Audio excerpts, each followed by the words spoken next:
इससे बड़ी कोई खबर नहीं हो सकती, क्योंकि इसका सीधा नाता हमारे बच्चों के भविष्य, उनकी शिक्षा के साथ है। इंडियन एक्सप्रेस की इस खबर के मुताबिक पिछले 5 सालों में इंडियन इंस्टीट्यूट ऑफ मैनेजमेंट के 3 निदेशकों ने इस्तीफा दिया है और उनकी एक ही शिकायत है कि कोई स्वायत्तता नहीं है, लगातार दखल दिया जा रहा है। आप जानते हैं इंडियन इंस्टीट्यूट ऑफ मैनेजमेंट क्या है? अंतरराष्ट्रीय स्तर पर यह भारत की खिड़की है। भारत के अंदर जो प्रतिभा है ना, उसकी खिड़की है, उसका विंडो है। और हर गुजरते दिन के साथ हमारी जो शैक्षणिक संस्थाएं हैं, उनमें इस तरह के विवाद सामने उभर कर आ रहे हैं। सरल शब्दों में कहा जाए, भारतीय जनता पार्टी, उसकी सहयोगी विचारधारा, उसकी सोच के जरिए वो संस्थाएं जिसे देश के पहले प्रधानमंत्री नेहरू ने कायम किए थे या कांग्रेस की सरकारों ने कायम किए थे, उसे बर्बाद किया जा रहा है। भारतीय जनता पार्टी के पास खुद का तो दिखाने के लिए कुछ नहीं है, मगर यह अपने आप में बहुत कुछ कह रहा है। और आप और आपके बच्चे, उनके लिए क्या रास्ता है? जी हां, उनके लिए यही रास्ता है कि भारतीय जनता पार्टी की जो नफरती राजनीति है, आप उसका हिस्सा बनकर रह जाएं। आपके और हमारे बच्चों को लेकर जब आप और हम सवाल उठाते हैं, तो हमें देशद्रोही बता दिया जाता है। जब जेन जी को लेकर, इस देश के युवाओं को लेकर सवाल उठाया जाता है, तो उसे देशद्रोह कहा जाता है। राहुल गांधी ने सिर्फ इतना कहा था कि जेन जी ही सही मायने में देश के संविधान की रक्षा करेंगे, मगर हिरेन जोशी ने जो टूल किट जारी किया और उसके बाद तमाम गोदी मीडिया ने उनके इस बयान को देशद्रोह के बराबर बता दिया।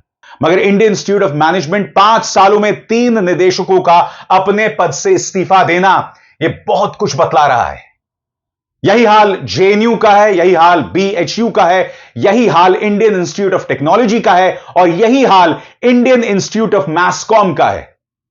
तमाम संस्थाओं में भारतीय जनता पार्टी और आरएसएस की विचारधारा वो थोपी जा रही है और हर जगह यही चीज दिखाई दे रही है। और जहां तक हमारे बच्चों की बात है, जी हां, आप हमारे बच्चों के सवाल नहीं उठा सकते।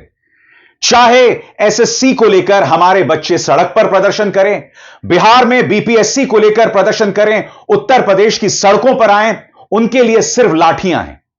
नीट को लेकर, एसएससी को लेकर, बीपीएससी को लेकर परीक्षा पेपर लीक होते रहेंगे, मगर आप सरकार से सवाल नहीं पूछ सकते। आपको लाठियां डंडे मिलेंगे, इनके गोदी मीडिया के जरिए आपको देशद्रोही बताया जाएगा। और जब आप अपने बच्चों का सवाल करेंगे, तो अनर्गल बातें कही जाएंगी। मैं आपके सामने 3 मिसाल पेश करना चाहता हूं।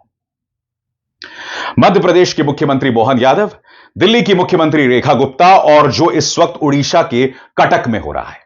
सबसे पहले मैं बात करना चाहता हूं मध्य प्रदेश की। इससे मैं आपको यह बतलाने की कोशिश कर रहा हूं कि हमारे बच्चे भारतीय जनता पार्टी के जहन में कहां ठहरते हैं। इस वक्त जो खबर मध्य प्रदेश से है ना, वो सिर्फ मध्य प्रदेश की नहीं बल्कि देश की एक बहुत बड़ी खबर है। कफ सिरप पीने से 20 बच्चों की मौत हो गई। इतनी बड़ी खबर दोस्तों, अगर यह पश्चिम बंगाल में हुआ होता, पंजाब में हुआ होता या फिर किसी कांग्रेस शासित राज्य मसलन कर्नाटक, तेलंगाना में हुआ होता, तो सोचिए क्या बवाल मचता। मगर पूरी तरह से सन्नाटा छाया हुआ है। खबर यह नहीं है। जब यह सवाल मध्य प्रदेश के मुख्यमंत्री से पूछा गया, तो आप देखिएगा किस तरह से नाराज हो जाते हैं। मुद्दा यह नहीं कि बाद में उन्होंने इस सवाल का जवाब दिया, मुद्दा यह कि जब कफ सिर्फ मौतों के बारे में, यानी कि हमारे बच्चों की मौतों के बारे में मुख्यमंत्री मोहन यादव से सवाल पूछा गया, तो देखिए किस तरह से बौखला जाते हैं। अरे बच्चों की मौत हुई है भाई, आप किस लिए बौखला रहे हैं? किस लिए इस तरह के तेवर हैं आपके? आपने बाद में सवाल का जवाब दे दिया, तो मायने क्या है? आपका अहंकार इस तरह से आसमान को छू रहा है कि बच्चों की मौत हो गई और आप ये तेवर अपनाएं। क्या तेवर है, खुद देखिए। सुव्यवस्था। अरे भाई ये हो गया ना भाई, कल की बात आप आज मत लाओ उसको, आज की बात करो ना यार। यहाँ पर मेरी बात तो सुनो भाई, तुम तो समझदार हो। मैंने कल आज वहां जाकर के जितनी प्रकार से हो सकता है वो सब करा है। हम आज अपने पूरे दिन की बात करें, आप बात मान के चलिएगा, सरकार ने हर विषय का मौके पे जाकर के, यहां तक कि बड़ा आप। अब बात उड़ीसा की करता हूं दोस्तों। देखिए, जब आप उड़ीसा की बात किया करते थे, खासतौर से जब नवीन पटनायक मुख्यमंत्री हुआ करते थे ना, तब उड़ीसा के बारे में आप सोचते थे तो आप हिंसा के मायनों में कभी भी उड़ीसा के बारे में नहीं सोचते थे। उड़ीसा का इतिहास कम से कम जो पिछले 20-25 साल का इतिहास है, कोई बहुत ज्यादा हिंसक प्रदर्शन नहीं हुए हैं। हां, दारा सिंह नाम के एक शख्स ने फादर ग्रैम स्टेन्स को और उनके बच्चों को जला दिया था। वो दारा सिंह जो भारतीय जनता पार्टी की विचारधारा से जुड़ा हुआ है। मगर अगर हम बात करें उड़ीसा की तो वहां कभी तनाव नहीं हुआ है। अब क्या होता है, वीएचपी कहता है हम मोटरसाइकिल रैली निकाल रहे हैं, पुलिस मना कर दी है। वीएचपी जानबूझकर संवेदनशील इलाकों से मोटरसाइकिल की यात्रा निकालता है। नतीजा, आग, अराजकता, दंगा। यानी कि वीएचपी जो कि भारतीय जनता पार्टी की विचारधारा से जुड़ी हुई है, वहां पर देखिए क्या हो रहा है। आग लगा दी गई है, अराजकता मची हुई है। इसी सरकार को चुनकर ओडिशा की जनता लेकर आई थी। याद कीजिएगा, जब लोकसभा चुनावों के नतीजे आए थे और जब भारतीय जनता पार्टी के दफ्तर में प्रधानमंत्री नरेंद्र मोदी भाषण देने आए थे, उस वक्त उन्होंने जय श्री राम नहीं कहा था, उस वक्त उन्होंने जय जगन्नाथ कहा था। क्यों? क्योंकि देखिए, उत्तर प्रदेश ने तो करारी हार दी थी। लोकसभा में 43 सीटें इंडिया गठबंधन को मिली थी, मगर ओडिशा में न सिर्फ राज्य में बल्कि लोकसभा में भी शानदार प्रदर्शन किया था। लिहाजा प्रधानमंत्री राजनीति समझते हैं, तो उन्होंने जय जगन्नाथ का नारा दिया। मगर आज मैं भारतीय जनता पार्टी से पूछना चाहता हूं, भाई आपने तो जय जगन्नाथ का नारा लगा दिया, अब उड़ीसा की जनता को आप यह दे रहे हैं, दंगे, अराजकता। यह चुना है उड़ीसा की जनता ने। मैंने क्यों इंडियन इंस्टीट्यूट ऑफ मैनेजमेंट की बात की दोस्तों? वहां पर जैसे मैंने बताया 5 सालों में 3 डायरेक्टर्स बदल गए। हमारे बच्चे चाहे नीट हो, एसएससी हो, बीपीएससी हो, यूपीपीएससी हो, सड़क पर उतरे हुए हैं, आंदोलन कर रहे हैं, पेपर लीक लगातार हो रहे हैं। इनके बच्चे विदेशों में पढ़ते हैं, विदेशों में नौकरियां करते हैं, अमेरिकी नागरिक हैं, इन पर कोई असर नहीं पड़ रहा है। इनके से मतलब भाजपा के। और उड़ीसा में आग लग रही है। अब मैं आपको एक और मिसाल देता हूं। आपके स्क्रीन पर रेखा गुप्ता। रेखा गुप्ता का यह बयान आम आदमी पार्टी के नेता संजीव झा ने अपने ट्विटर हैंडल पर पेश किया है। और यहां पर कथित तौर पर रेखा गुप्ता कह रही हैं कि मैं तो जहां अंगूठा लगाने के लिए कहते हैं, लगा देते हैं। मैं एक बात स्पष्ट कर दूं, मैं यहां यह नहीं कह रहा हूं कि वो अंगूठा छापें, मगर उस सोच को देखिए दोस्तों। वो सोच क्या बतलाती है कि एक मुख्यमंत्री इस तरह की भाषा का इस्तेमाल कर रही है। मुझे नहीं पता, ये जहां फाइल पे कहता है अंगूठा लगा दो, मैं वहीं लगा दूं। अब ये जाने और तुम जानो, मेरी ओर से कोई मनाही नहीं। ये वो राज्य था यानी दिल्ली, जहां एक आईआईटी का ग्रेजुएट यानी अरविंद केजरीवाल मुख्यमंत्री हुआ करते थे, आईआरएस के ऑफिसर। अब चलिए उनमें अहंकार आ गया, वो सत्ता से बाहर हो गए। अब आपको कौन मिला है? रेखा गुप्ता। तो यहां रेखा गुप्ता क्या कहती हैं कि मुझे जहां अंगूठा लगाने को कहते हैं, मैं लगा देती हूं। यह सोच है दोस्तों। क्या यह बात अरविंद केजरीवाल कह सकते थे? अखिलेश यादव, तेजस्वी यादव या फिर राहुल गांधी ये बात कह सकते हैं कि मैं कहीं पर भी अंगूठा लगा सकता हूं? यह शिक्षा को लेकर एक अजीबोगरीब सोच नहीं दिखाई देती? और इत्तेफाकन ये वही मुख्यमंत्री हैं रेखा गुप्ता जी, जिन्होंने कहा था कि मोदी जी तो मन की चोरी करते हैं। यानी कि उन्हें माखन चोर से उनकी तुलना करना था, तो मन की चोरी की बात हो गई। मैं मजाक नहीं कर रहा हूं, सुनिए उन्होंने क्या कहा था। वो कहते हैं वोट चोरी। अरे वोट चोरी नहीं, दिलों की चोरी करता है मोदी, और हम सबका दिल उन्होंने चुराया हुआ है। चुराया है कि नहीं चुराया? किस किस का दिल चुराया है? सबका दिल चुराया है। तुम्हारा नहीं चुराया क्या भाई? तो फिर काहे नहीं हाथ खड़ा करते? फिर से बताओ, किस किस का दिल चुराया है? सबका दिल चुराया है मोदी जी ने। और आगे बढ़ने से पहले एक जरूरी संदेश। मेरे कार्यक्रमों के लिए आप नोटिफिकेशन का इंतजार मत कीजिए। मेरे चैनल में जाइए और खुद जाकर कार्यक्रम देखिए और रहिए अपडेटेड। और हां, ज्वाइन कीजिए मेरा चैनल। देखिए यह जरूरी संदेश। स्वतंत्र और आजाद पत्रकारिता का समर्थन कीजिए, सच में मेरा साथी बनिए। बहुत आसान है दोस्तों, इस ज्वाइन बटन को दबाइए और आपके सामने आएंगे ये 3 विकल्प, इनमें से एक चुनिए और सच के इस सफर में मेरा साथी बनिए। तो यह है प्रतिभा भारतीय जनता पार्टी की तरफ से। यह हो रहा है तमाम जगहों पर। हमारे मुख्यमंत्री के यही तेवर है। अब आप मुझे बताइए, chief justice of India Gavai पर जूता फेंकने की कोशिश की गई। जो लोग उनके खिलाफ भड़काऊ बयान दे रहे थे, पुलिस ने उनसे पूछताछ की। सावरकर के अंदाज में उन्होंने अपना जो है ट्वीट हटा दिया। और फिर उनके बचाव के लिए कौन आया? भारतीय जनता पार्टी का प्रवक्ता शुभम त्यागी, वो बचाने के लिए आया। खुलकर आप अराजकता के साथ हैं, खुलकर।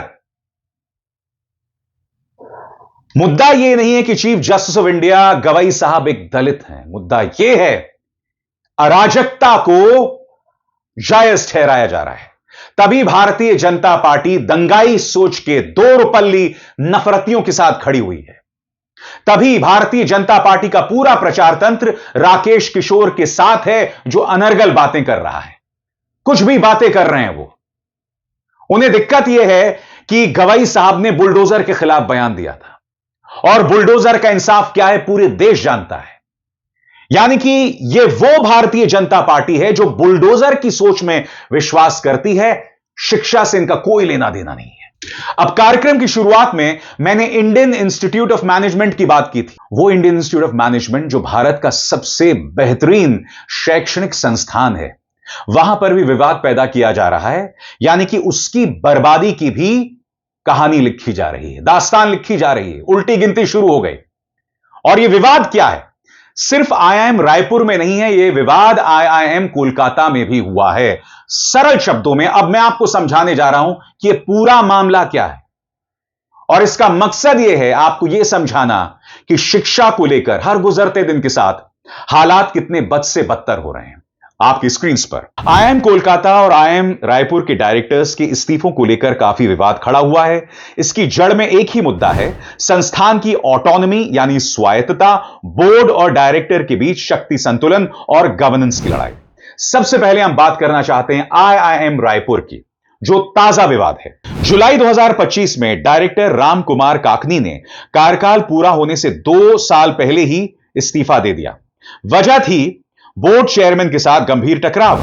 काकनी ने एक फैकल्टी पर अनुशासनात्मक कार्रवाई की थी, लेकिन छत्तीसगढ़ हाईकोर्ट ने कहा कि आईआईएम एक्ट 2017 के हिसाब से यह अधिकार डायरेक्टर का नहीं है बल्कि बोर्ड का है। इसके बाद डायरेक्टर और बोर्ड चेयरमैन के बीच लगातार टकराव बढ़ा और काकनी ने कहा कि उनकी प्रोफेशनल स्पेस सिकुड़ रही है। उन्होंने साफ लिखा कि बोर्ड एग्जीक्यूटिव फैसलों में दखल देने लगा है, जिससे संस्थान की स्वायत्तता खतरे में। अब हम बात करते हैं आईआईएम कोलकाता की। यहां पर भी पैटर्न कुछ ऐसा ही है। 2023 में डायरेक्टर उत्तम कुमार सरकार ने 3 साल पहले ही पद छोड़ दिया था। वजह बोर्ड ऑफ गवर्नेंस से मतभेद। इससे पहले 2021 में पहली महिला डायरेक्टर अंजू सेठ ने इस्तीफा दिया था। उन्होंने आरोप लगाया था कि बोर्ड चेयरमैन उनके अधिकारों में लगातार दखल दे रहे थे और डायरेक्टर की एग्जीक्यूटिव पावर्स को कमजोर कर रहे थे। सेठ ने यह भी कहा कि उनके खिलाफ बोर्ड और फैकल्टी ने मिलकर एक तरह का कैंपेन चलाया। वहीं बोर्ड ने उनके आरोपों को बेसलेस और सेल्फ सर्विंग बताया था। बड़ा विवाद क्या है दोस्तों? बड़ा विवाद है आईआईएम एक्ट 2017। जी हां, आईआईएम एक्ट 2017 लाकर सरकार ने आईआईएम्स को कानूनी तौर पर स्वायत्त बनाया था। लेकिन डायरेक्टर्स का कहना है कि असल में बोर्ड, खासकर चेयरमैन, एग्जीक्यूटिव कामों में हस्तक्षेप कर रहे हैं। नतीजा यह हुआ कि पिछले कुछ सालों में कई आईआईएम डायरेक्टर समय से पहले पद छोड़ चुके हैं। सीधे शब्दों में कहें तो मामला इस बात का है कि आईआईएम का असली मालिक कौन है, डायरेक्टर या बोर्ड? यही टकराव इन इस्तीफों की वजह बना। यानी कि किसी ना किसी बहाने से कोई ना कोई विवाद हमारे शैक्षणिक संस्थानों में दिखाई दे रहा है।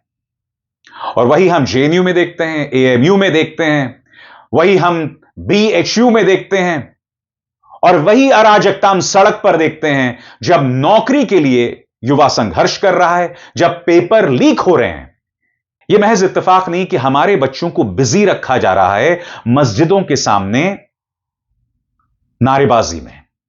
इंडिया वर्ल्ड कप जीतता है तो जामा मस्जिद के सामने से साहब भीड़ गुजरती है, वहां मस्जिद को ताना मारा जाता है। कहीं गिरजाघर पर ताना मारा जाता है, वहां पर हमला किया जाता है। यह सब हो रहा है। मिस ऋषिकेश का एक कंपटीशन हो रहा होता है, तमाम लड़कियां वहां पर हैं, उसके आयोजन की पूरी अनुमति मिल गई है और वहां पर एक दबंग जाता है और लड़कियों के साथ जो है दबंगई दिखाता है। यह दबंग अंकिता भंडारी के पक्ष में कभी आवाज नहीं उठाते। यह दबंग जब उत्तरकाशी का एक यूट्यूबर मारा जाता है और उसकी बीवी कहती है, उसकी बेवा कहती है कि मैं सिर्फ 20 साल की हूं, मेरे पेट में 7 महीने का बच्चा है, इनका दिल तब नहीं पसीजता। मगर ये दबंगई दिखाने आ जाते हैं मिस ऋषिकेश कंपटीशन को लेकर। यानी कि कमाई का कोई भी जरिया है, इन्हें पसंद नहीं आता। इनके मन में इतनी नफरत है कि नफरत से सराबोर ये मेरे देश, मेरे समाज को बर्बाद कर देना चाहते हैं। बताइए, सही कहा या गलत कहा? या इसके लिए भी आप दोष मुझ पे मढ़ेंगे? क्योंकि हम तो सवाल करेंगे दोस्तों, हम सवाल करेंगे, हम जवाब मांगेंगे, क्योंकि यही कर्तव्य इस देश के पत्रकार का है। अभिसार शर्मा को दीजिए इजाजत। नमस्कार।